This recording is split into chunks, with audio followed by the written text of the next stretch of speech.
What's good, 99 Dreamers? How y'all doing? I'm coming at y'all with the first monthly book analysis, and I'm not really sure how I want the format to be for these episodes, but I just want to get the first one out here and get things rolling.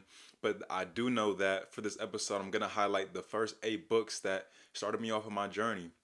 Right, the first 8 books that kind of made a difference in me changing my direction and how each one kind of had an imprint on my life. So some of the books I don't have actually the hand copies with me because I just gave some to my sister so she could read them, but I have still a couple of the hand copy books and I could show you guys the covers, of what they look like and things like that.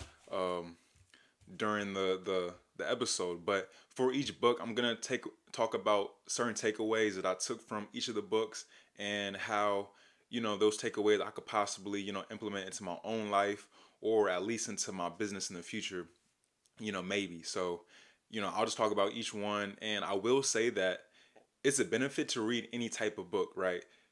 Although I want to be an entrepreneur, I can still read books about things that aren't necessarily, in my domain, or things that are about topics that, may not be related to entrepreneurship, but it's all about just gaining knowledge, whatever area that may be in, right? And having everything at your disposal.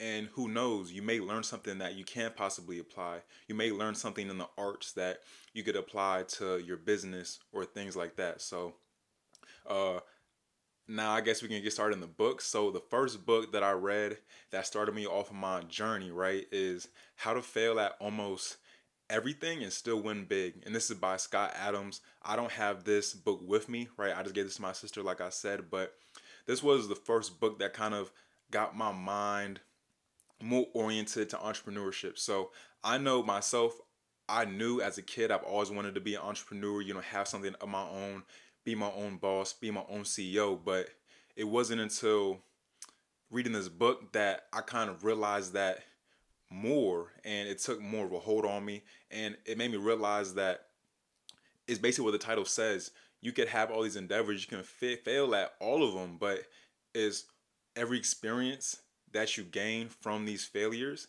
that you could add until you actually find a business or endeavor that you're successful in, and all these experiences add to that business, right? And they teach you basically how to be successful. So it was the first book that kind of changed my direction. It's basically about like never quitting, right? Even if you face 10 obstacles, if you have 10 business failures, that 11th one may be the business that works, right? May be the business that becomes successful. So it's just about learning, right? Getting these experiences, allowing these experiences to teach you. And at the end, you'll have a melting pot of skills, right? So say you started a business with the app, right? And then you started one that's in industry, and then you started another one that's saying cooking. That fourth business could be a culmination of all these different ideas, right? And make something even better that may lead you to success. So that's what the first book is about. And the title again is How to Fail at Almost Everything and Still Win Big by Scott Adams. And now I want to get into my second book, which is Toyota Way, or The Toyota Way by Jeffrey Liker. And this was a beast of a book. So I used to read a lot when I was younger, but I was reading, fantasy novels or science fiction novels. And at least the first book that I read by Scott Adams, that's easy to read because of how he wrote it. But this one is a little bit more technical, and it's about, continuous improvement in your company, right? Continuous improvement of processes, and talking about how Toyota basically started, lean manufacturing and making sure that everything is in line when it comes to manufacturing. And when it comes to building your product, it has to undergo like certain processes for it to be the most optimal. And it was really just a lot of technical stuff about lean manufacturing, a lot of terms that I don't really want to get into. But what I will say, what I learned from this book is that all the learnings about, manufacturing processes, I think that I'll be able to implement hopefully in the future. If I have a company that's in industry, right? If I have a company that, manufacturers parts, right? I could use these principles like just in time or JIT to make sure that, I don't keep a lot of inventory on hand, but I have my supplier right around the block. to where if I need that specific component, then they can send it to me right away and it's just in time. So kind of principles like that, but overall continuous improvement of manufacturing, but also management, right? So you can have the best business that you can create.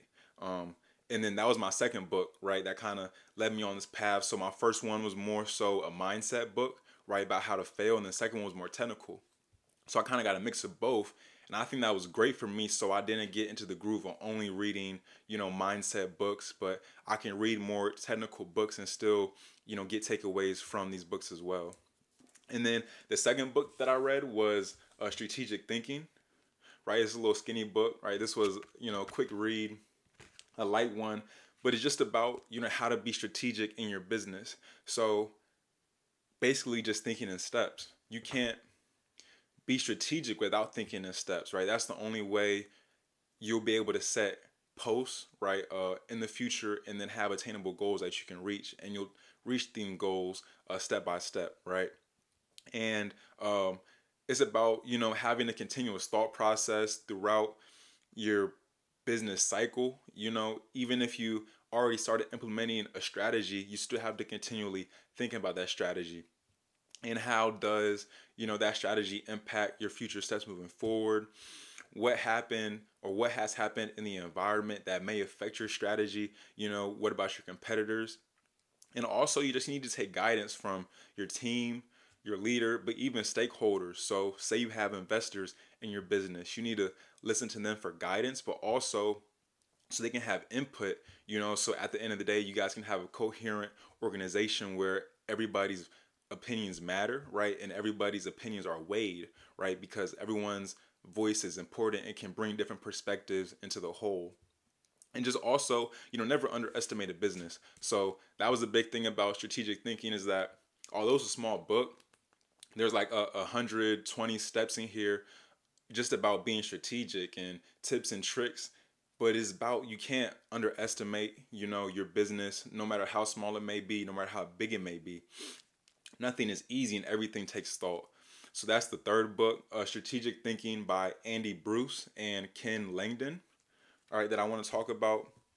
The third book, or the fourth, sorry, that I read in my journey was How to Double Your Power to Learn by Eugene Schwartz.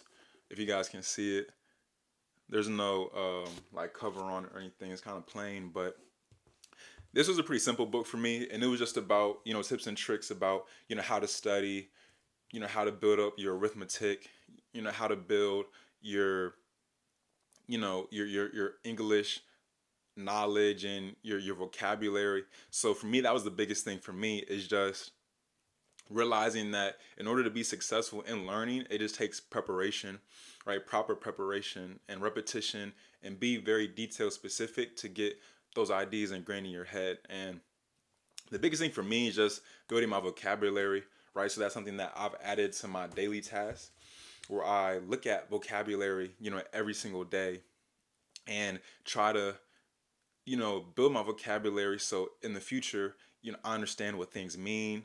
I know how to properly characterize a specific situation, and overall, I just become more intellectual and intelligent. So for me, that was a good book. Like I said, How to Double Your Power to Learn by Eugene Schwartz. Right, this was, a good one and an easy read as well. And then the next book I want to talk about is called The Power of Story, right, by Jim Loehr. I think is how you pronounce it. And this was a really big book for me. Honestly, this was transformative in how I viewed myself. It was transformative in how I thought about my story. So the book talks about the difference between your old story versus your new story, right? So what is that old person, right? Either it's somebody that you are now or somebody that you once were. What is that person? And be truthfully honest, right? What are their faults? What makes that person not be the person you want to be? And then from there, write your new story. So who is that new person that you want to become? What are the traits, the attributes that that person has? How strong is he? How intellectual is he? How does he care for others? Right? And build yourself into that new person. And then from there, create habits that allow you to morph yourself from that old story to your new story. right? So just by that idea, it's transformative in nature. And this was big for me to really take the veil back on myself and really look deep into my own, you know, heart, into my own soul, and see